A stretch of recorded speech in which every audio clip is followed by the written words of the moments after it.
من الشيطان الرجيم بسم الله الرحمن الرحيم لا إله إلا الله محمد رسول الله صلى الله عليه وسلم. I greet you, my brothers and sisters, with the noble and universal greeting of peace used by the prophets and messengers of our universal creator, Almighty Allah. Assalamu alaikum wa rahmatullahi wa barakatuh. I'm grateful to be here today and to be further along the way of our purpose. Each one of us is using our lives for something or another. And you can use your life for different things. But if you're not using your life to draw closer to your Creator, firstly to become aware of a Creator, to establish a relationship with our Creator, and to draw closer to our Creator, then I think that's something very sad. Not for me, but for others. Because as being a therapist for, over 25 years or so, and working with myself and my own difficulties, I can tell you that if it wasn't for being guided to establishing a relationship with my Creator, I would not be as secure as I am today, and I would not be as satisfied as I am today. I can tell you that spending my life working on myself and working with people in different ways, using different methods, the only thing that has really benefited me and others who have been really benefited is submission to our universal Creator, submitting the satanic energy in us, that ego's gravitational pull. You know what I mean? That all of us, we start being unaware of our Creator, being, in a sense, away from our Creator. This is what the Quran says, it's a healing of the diseases in our hearts. That means all of us are, to some degree or another, unaware. That's why there is a disease in the heart. When you become aware of Allah, in your heart you find assurance. You get what I mean? When you're unaware of Allah, you experience insecurity, you experience neediness, dependency on people, things and experiences. You are in what I call a satanic trance. Satan whispers to you. The whisperings of Satan I refer to as satanic trances. You know what I mean? And so, over these decades, had I not become aware of satanic trances and influences in my life, and if I did not claim refuge with Allah from them, I would remain with a diseased heart, I would remain insecure, and if I wasn't interested in truth, in haqq, Allah would have left me to stray, because that's what He says in the Quran. In their hearts is a disease. They say they believe in Allah, but they don't. They say they believe in Allah in the last day, but they don't. In their hearts is a disease, and they are astray. And Allah leaves them to stray because they don't really believe in Allah and accountability. You get what I mean? We are accountable. Many people don't want to take this level of accountability or accept accountability for how we are and how we live our lives. We just want the world to change. We just want everybody else to be different. We just want to blame Satan and we want to blame other people. We don't want to take accountability. So many people, in their hearts is a disease. Allah leaves them to stray. The good news is that Allah tells us is that those who are devout in the worship of Allah, Satan will have no authority over them. You get what I mean? When you draw closer to Allah and you have a relationship with Allah of submission, when you are a person who actually believes in Allah, He guides your heart. You can bring to Allah a purified heart because your reading of the Quran is supporting awareness and supporting you to take responsibility for the state of your being, like how you are operating. Are you operating satanically? Are you operating, with the refuge in mind? So what I'm saying is that worship of Allah is the ultimate therapy, the worship of Allah. Allah is our refuge. We have our universal Creator. Our universal Creator is our refuge. We have a refuge. Most people don't know that they require a refuge. Most people don't know that their hearts are diseased, and we are here and our purpose is to bring to Allah a purified heart. Neither with our wealth, nor our children, neither with our business, nor our families really benefit us upon our meeting with our Creator or upon our return. It's not going to benefit us. Only those who bring to Allah a purified heart. So it is through submission, ego submission, letting go of satanic ways that we have been lost in. We choose the way of Iman, we choose the way of Amal. Those who have faith, those who remember Allah, Allah will remember them. Remember, notice the word is to recognize. Those who once again become aware of Allah. That means most of us are living having forgotten Allah. If you forget Allah, Allah forgets you. If you remember Allah, Allah remembers you. If you take one step towards Allah, Allah takes 10 steps towards you. Now most people will think, why are you telling us that? We have learned when we are little, just read the Quran in a language you don't understand and just keep reading it. Make wuzu and read it, And make a lot of recitations of the Quran. But that's a child's understanding. The Quran is a book of guidance. It's for us to understand. The Quran says it's a book of reason. It's a book for those who reason. It's guiding us to recognize what our purpose is here. That while we are here, in our hearts is a disease, we are insecure. It's for us to become aware of Allah. It's for us to have a relationship of submission with Allah. It's for us to draw closer to Allah. It's for us to experience assurance with Allah. It's for us not only to worship Allah, but to remember Allah abundantly, that we may proceed, prosper and succeed, that we may attain success, felicity. You get what I mean? That is our purpose here. So yes, people have a job and they get their income, and yes, people have their families and they got to take care of them and make lunch for the scholars and all that sort of thing. You know what I mean? When I say school, learners in school. You know what I mean? So there's a lot of things we use our life for. Some of it is just plain nonsense, things that don't benefit us. Gossip, our energy, wasting time with people. But really, I can tell you that from my own personal experience, that where I am today is that I am closer to Allah than I've ever been.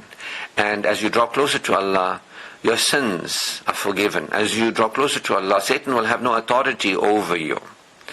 As you draw closer to Allah, you're beyond ignorance, superstition and arrogance. As you draw closer to Allah, you are living beyond being controlled by this world and trying to control this world. You're beyond insecurity. You're beyond the diseased heart. You're beyond being an easy target for Satan to whisper to.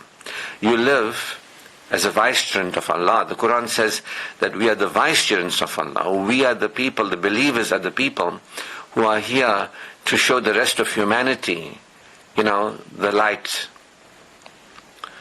To show humanity what it is to live as human excellence, to live excelling as human beings. We're the vicegerents of Allah, here on earth.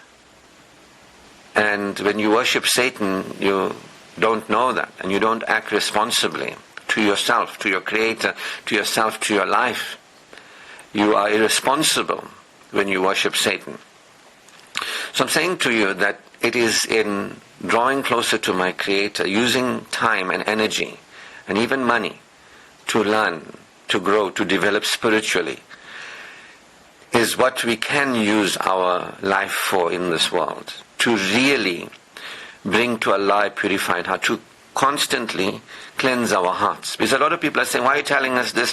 We know we read the Quran, we make wuzu, we read the Quran. We know we make wuzu, we do our ablution, we get on our prayer mat, we get up in the crack of dawn, we get up to, during the day before we go to bed at night, we are on the prayer mat. You get what I mean? Why are you telling us this?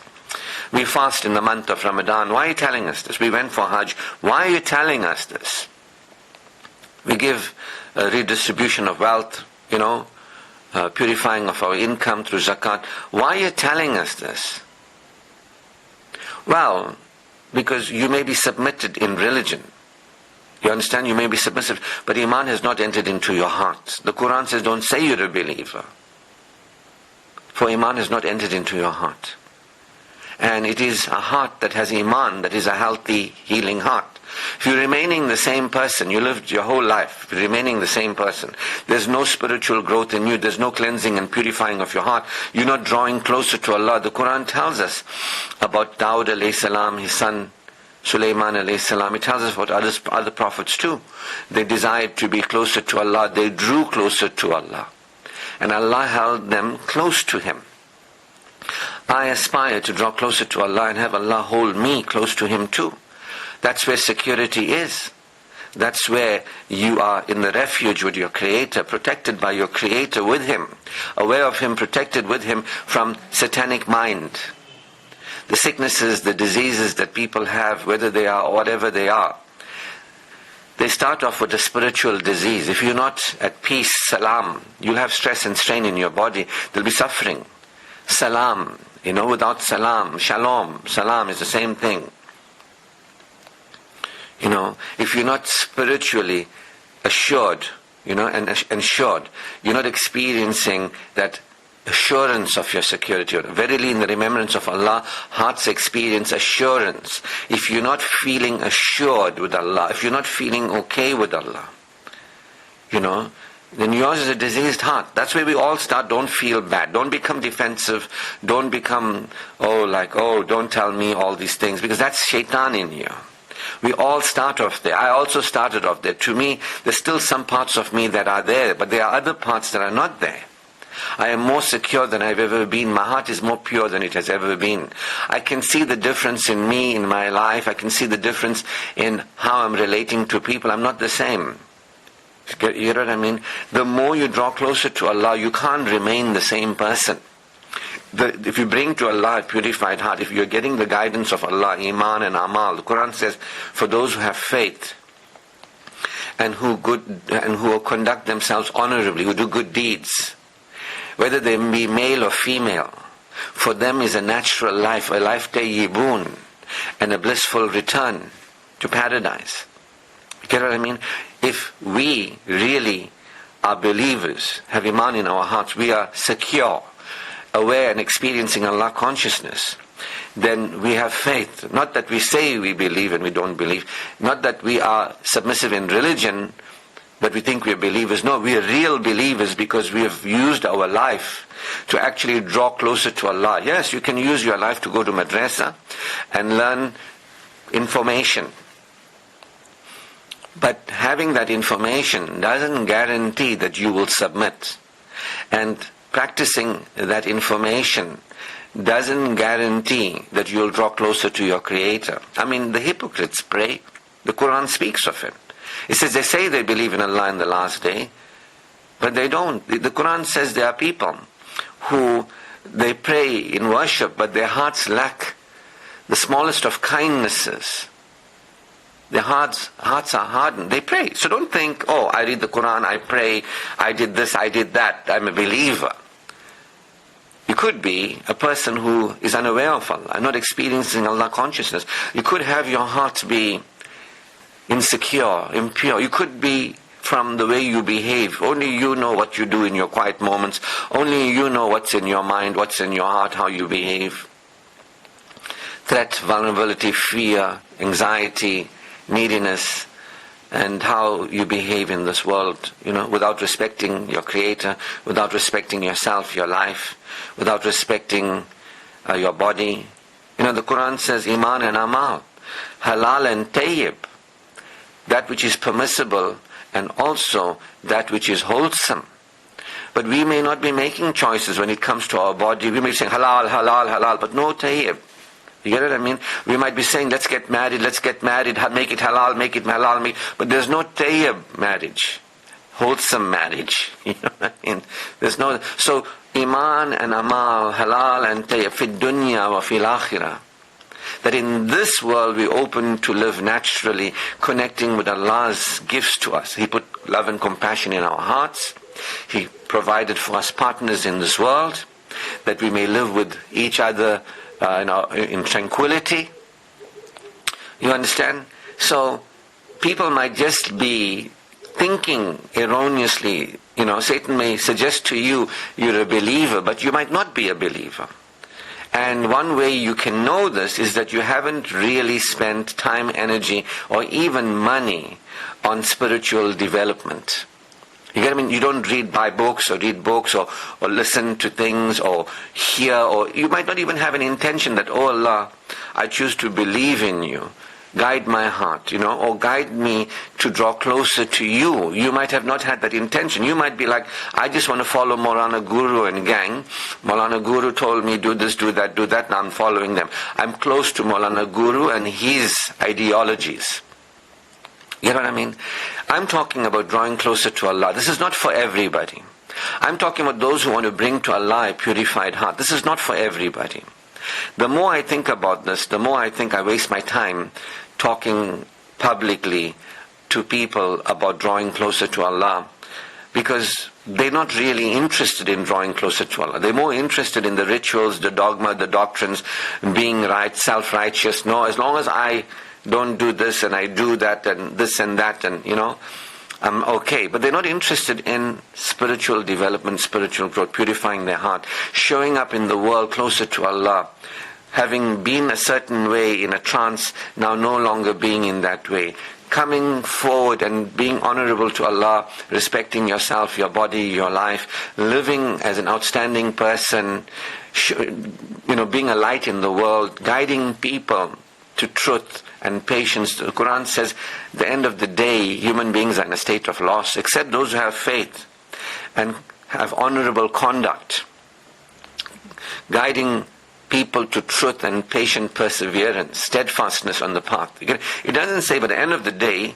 only those who practice rituals and, have these dogmas and they have these ideas and follow these groups.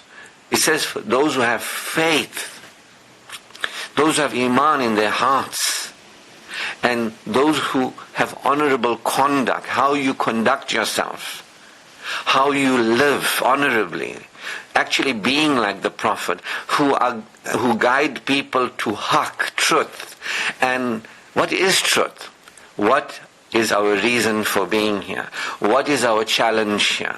That we are here, and while we are here, all of us are, to some degree or another, lost in Satan following. You get what I mean? And that we are to claim the refuge with Allah. Allah is our refuge. And that we are to recognize that we require a refuge, and we have a refuge. And how do we draw closer? The Quran says, before you read the Quran, say, A'udhu billahi minash shaitanir rajim. You can't really get to Bismillah if you don't get to A'udhu. If you don't say, I choose to be aware and experience security with Allah first, then you cannot become aware of the wonderful nature of Allah. You get what I mean? If you living unaware, unconscious, if you living lost in this world, controlled by things and people in this world, if you don't know that there's beyond this world your Creator, who alone is actual, who alone is real, who alone is ever living, everlasting, ever existing, who alone is, who created us, we are temporary beings, His creation in His world. Because of Him we are, because of Him we continue. If you don't wake up every day and humble yourself before your Creator and recognize only Allah is the authority, there is no authority other than Allah. There is none but Allah. Allah alone really exists. Allah is humanity's cause and continuer, carer and considerer, championer and cherisher. Allah takes care of us, takes care of everything for us. Allah makes it be that you plant a seed, you get a tree with hundreds of fruit. Not only do you sow what you reap, but you get more than what you sow as when you reap. You get what I mean? If you're not aware, if you're still living like deniers of Allah, but you're thinking, no, but I read my Quran, I don't know a word of what I'm saying, I'm not really getting the benefit that is purifying my heart. Because the Quran says, for those who are aware and those who are reasoning, it says, who is worse than the one who doesn't reason? You see, many people are just thinking like little children, let me just be a blind follower. The Quran doesn't speak of blind following. It speaks of those who are aware of the unseen, those who establish a relationship with their Creator, and those who give of what has been given to them. You get what I mean? This is the book. It's for those people. And the people who are just like But what about the unseen? They're not aware. They don't know beyond this world is the creator. That this world is a made-up world. We are made-up beings. We have come into the world in a temporal-spatial world. But Allah is beyond. Allah is the eternal. People are not interested in humbling themselves before their Creator. They remain unaware of the greatness, the power of Allah. They're not aware of the power. They're not actually aware and experiencing the power of Allah. They're not aware of the gracious nature of Allah and the privileging of Allah for us. The Quran says Satan stands on the path and renders the people unappreciative. And the Quran says most of humanity is unappreciative. You get what I mean? So most people are not aware of Allah and not in awe of Allah. To make sujood is the adoration. Sajda is the adoration. How can you make sajda when you're not adoring your Creator? You're just doing it because you said to do it, because if you don't do it, you're bad, and if you do it, you're good. You know what I mean? Like a child. But you're not aware of the greatness and the relevance of Allah and the absolute value of Allah. Not aware of it. Not drawing close. So don't feel bad if you don't have a relationship with your Creator. Because everybody, while we are here, this is the test. This is the challenge. After Adam and Eve lost connection with their Creator because they had different ideas with Satan of immortality in a world that will not perish, the children of Adam will remain here until guidance comes to them in a lower state. And when guidance comes to us, those who receive the guidance will no longer be insecure. We'll no longer have diseased hearts. That's our purpose here. Our purpose is not to act all religious and holy-moly. And as I was saying in my lectures, that the more I see it, the people that act holy-moly are the ones concealing the darkness within them. They're not humble. I'm not talking about everybody, I'm generalizing. But what I am saying is there are many people who are not humble. They're stealing, they're cheating, they're robbing the widows, they have no caring, they don't have compassion in their hearts. They stand in prayer but they lack the small of kindnesses. They don't have empathy. But they're there with the show of it all. The Quran says it's not whether you turn your head to the west or the east. It's al-bir. What is your level of true piety, humility, gratitude, responsibility, vicegerency, security? You get what I mean? So we live in a time, it's the dark ages of the Muslim world. You know what I mean? There was a time up until about 200-300 years ago where the Muslim world was soaring, just moving up and up. Contributions in all areas of science and living and aspect of it, whether it's medicine and hygiene and ethics and science and cosmology, and the Muslims were just on the up and up. And then when Islam touched into India and India took over, everybody became gurus, because India was about gurus, and it just became guru worship in a different way. That became contaminated. And the whole thing of living as a believer and living as a person, being of value to the world, being of value to yourself, being a vicegerent of God, championer of truth, living with faith, living with honorable conduct, championer of truth, guiding others to patient perseverance is nowhere. Now it's just a religion. Just be religious, appear religious. People don't know their Creator. They don't know what it is to draw closer to their Creator. Anyway, the Quran says, don't worry about others, that's between them and Allah. And finally, I'm getting it, and I'm realizing it more and more. It's wasted. The Quran says to the Prophet, you are not a manager of people, you're a messenger. And the Quran says, no matter how much you tell them, they're not going to hear you. Nobody is deaf. Their hearing is deaf. They're deaf. They're deaf, dumb, and blind to truth. You know what I mean? But the good news is this. I am using my life in support of my security. That's the great news. The great news is my time, my energy, my money is being spent on the purpose of drawing closer to my Creator. And it's not just words. I'm drawing closer to my Creator. I can feel the heart that is purified. I can experience assurance and reassurance. I'm no longer the person that I was in the way when I was insecure. I no longer am dependent on people and looking to people to take care of me. This whole thing of I need somebody to guide me. I have Allah, the guide.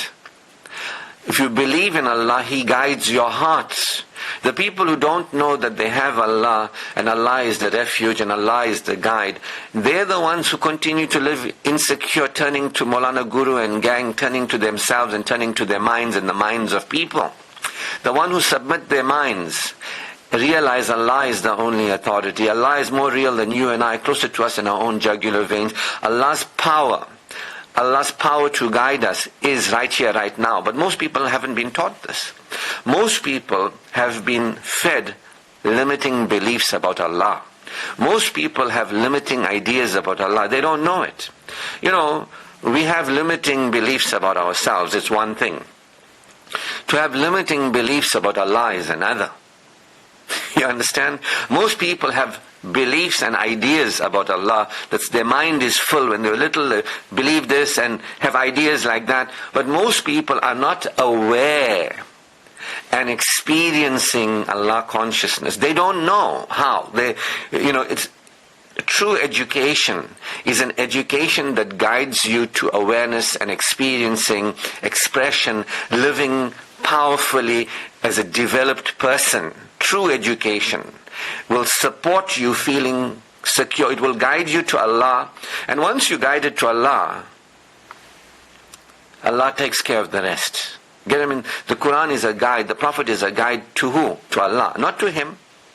Not to itself. But to Allah. To worship Allah. Who is Allah? How to have an awareness of Allah. What are the challenges that are facing us?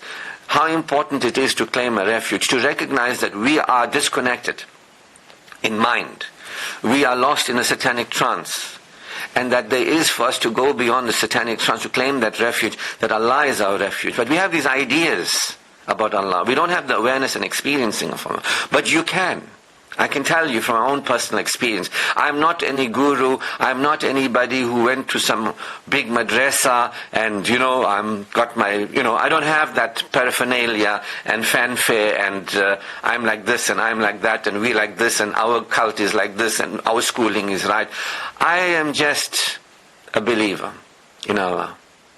As Abraham submitted, guided others to submit, he was a believer. As Nuh alayhi salam before that submitted and guided others to submit, to become aware of Allah and to experience Allah consciousness, to have a connection with Allah and to have Allah guide you, to open up to truth, to champion beyond Satan, to champion the insan in us, the ihsan in us, the etiquette of a human being.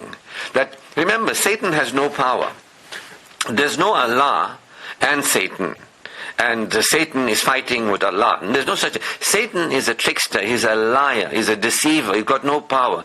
He whispers. He suggests. He prompts you. He lies to you. That's a cheater, a liar, a con artist. Allah has power. People don't know. So people have all these ideas about Allah, and it keeps them from becoming aware of Allah and the power of Allah. And it keeps them from experiencing faith in Allah and trust in Allah. It's true. People don't know Allah is the refuge. If they only knew Allah is the refuge, they would be rejoicing and celebrating. You would never see, what does the Quran say about a believer? Never will they fear and never will they grieve. What does that mean? They are happy. They are assured. They are reassured. The friends of Allah. Anybody who's close to Allah, intimate with Allah, aware of Allah, they don't fear, they don't grieve, they don't worry. They know Allah and the power of Allah. They know where we are, what's going on here. They know our purpose here. And they are fulfilling that purpose. And they know the life of this world is temporary. And they are shining in this world as believers. They asked the Prophet ﷺ, who is a mu'min, a believer, one secure? He says, one whom nobody is threatened by. One who will not hurt anybody. A secure person. See, what do we know about the attributes of Allah as loving? How loving are we? What do we know about the mercy of Allah? How merciful are we? What do we know about the kindness of Allah? It's reflected in how kind we are. A believer who is close to Allah is aware that Allah is patient with us and is patient with others. A believer who is aware that Allah is peace experiences being peaceful. Get what I mean? A believer who is aware that Allah is compassionate, merciful, loving, supportive is experiencing being that. That's a heart that's healed. How many patient people have you seen? How many loving, compassionate people? People don't know Allah. And they don't know the refuge. When I became aware of Allah's compassion and mercy, my life began to change. My situations began to change because I became aware that Allah is compassionate and merciful. He's all forgiving. I didn't have to carry guilt and project guilt onto others and act all self-righteous and all that. I can just be me, the human being that I am, and be honest about myself and where I am, and I can move forward slowly, one step at a time with Allah guiding me, instead of acting all holy-moly, and in the meantime hiding the darkness, and the darkness perversion is coming out in secret. You get what I mean? I don't know. Allah is my refuge. And He has given me the power of prayer, the ability to invoke Him. That's my solution. Most people don't know this. Most people are not believers. The Prophet said, sallallahu alaihi wasallam said, that dua is the weapon of the believer. How many people think they're making dua, but what they are is afraid and threatened and needy? As a believer, we don't project power onto this world or anybody, nor do we project power onto God. We are aware that God is the only one all-powerful being. You get what I mean? When you think in your mind that somebody, you need their caring, and you need their caring, that they didn't care for you and you're sad now, and you don't realize Allah is the caring, and you don't realize the caring of Allah, the support of Allah, you'll be needy on people, you'll project power where there's no power, you'll be thinking that people can care for you and help you, and you're saying they should have helped me and they didn't, and in the past and the present, you'll be very sad because you are not aware of Allah. Allah's unfailing caring and consideration and support and His giving, granting nature. You get what I mean? You'll project power onto people thinking that you need them and you need them to take care of you. And sometimes we project power onto Allah thinking that we need Allah to take care of us. In the meantime, Allah is taking care of us. Allah is the all-powerful, already sufficient, already taking care of us. We are unaware of it. We are unaware of it. But we might be thinking we're reading the Quran, we're on the prayer mat, we think we're raising our hands, and please, I'm begging you.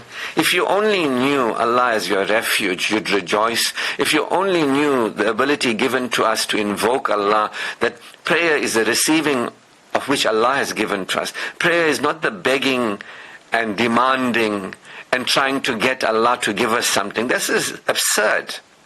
We have no control over Allah. That would be the strangest thing. The people think they have control over Allah. They think they can control Allah. See, these limiting ideas that people have about Allah, which actually keep them from becoming aware of Allah. Allah has already given. Allah says in the Quran, ask and you shall receive, except those. I am near, I am immediate, it says. When the believers ask me concerning me, ask you concerning me, tell them, the Prophet has told them, tell them, I am near, I am immediate, I am here. You can access me, I am available to you. Should we beg Allah to be available to us? Should we beg Allah to be, or should we rejoice that we have Allah closer to us in our own jugular veins, available to us, accessible to us? The believer is aware that Allah is available and accessible. The believer is aware of Allah's sufficiency. The believer trusts in Allah and His power. The believer rejoices right here, right now, even before the problem is solved. That the problem is not big as it is, as we think it is. If we didn't have Allah, there would be a problem. But if we have Allah, which we do, and Allah is powerful, and He has favored us, and He has given us the ability to invoke Him, then there really cannot be a problem. Those people who make problems big, they don't know the greatness of Allah. You get what I mean? People don't know Allah. They don't want to know Allah. They don't want to draw. They want to live remaining the same. It's got nothing to do with me. I'm glad that I didn't live like that. I'm glad that Allah has guided my heart to Him and I experience assurance. I'm glad that I no longer turn to people for their caring or turn to keep people thinking that I need them.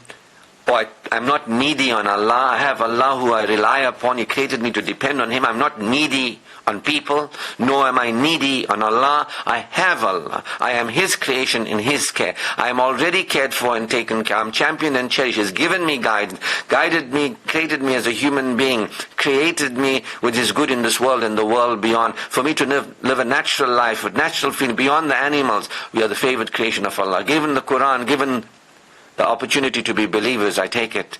Given the opportunities to invoke Him through dua, I take it.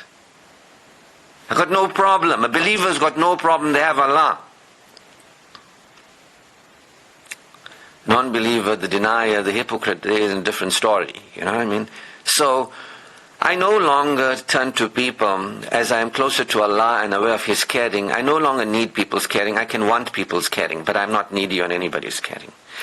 And as I turn to Allah and I'm aware of Allah and His sufficiency for me and for others, I don't live needily trying to help everybody. This part of me that Satan has whispered, and if you've been listening to my lectures for the many years now, I'm very embarrassed to say that I felt the need to help people.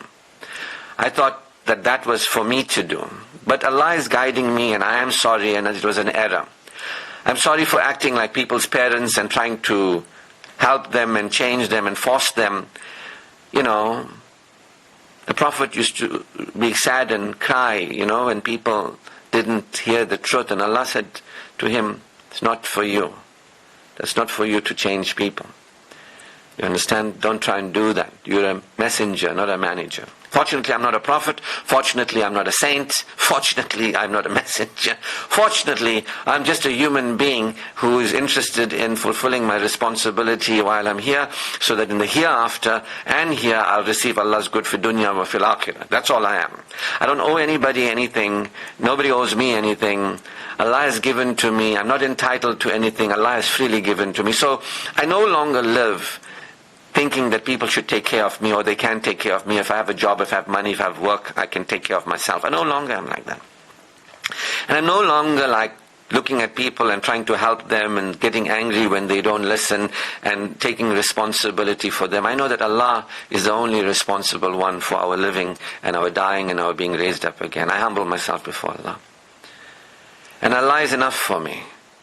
I don't need anybody, and I don't need to take care of anybody. I don't need anybody to take care of me, and I don't need to take care of anybody. I'm liberated. I'm experiencing not being controlled by this world. I don't need anything, money, and so on and so forth. I have Allah. I can choose to experience the abundance of Allah instead of being needy on money. You get what I mean? I can be abundant in this world as a gift of Allah in a halal way. I don't have to be controlled by money. So, shukr to Allah, who guided me out of the darkness into the light, from ignorance, superstition and arrogance, from being in a trance, worshipping Satan, to Him, and that in my heart there is security. I'm no longer a needy person. I'm no longer, needy on people to take care of me, or angry that they didn't. I'm no longer needy to take care of others, or feeling that they're entitled to it and I'm obliged. It's liberating, it's freeing. No longer I'm thinking I must look after me and make sure I get money and pay my bills. I know that Allah is taking care of me. And I know that there is good in this world and the world beyond. And I know that I can invoke His good. And as I do, I see it happening in my life. Shukr to Allah who has guided us to the purpose of our being here, to go beyond Satan worship, to worship Him, to be real believers, to have Iman in our hearts, to purify our hearts. All praise, glory and thanks is due to Allah Almighty. His choicest blessings upon our beloved Prophet Muhammad sallallahu alaihi wasallam. Assalamu alaikum wa rahmatullahi wa barakatuh.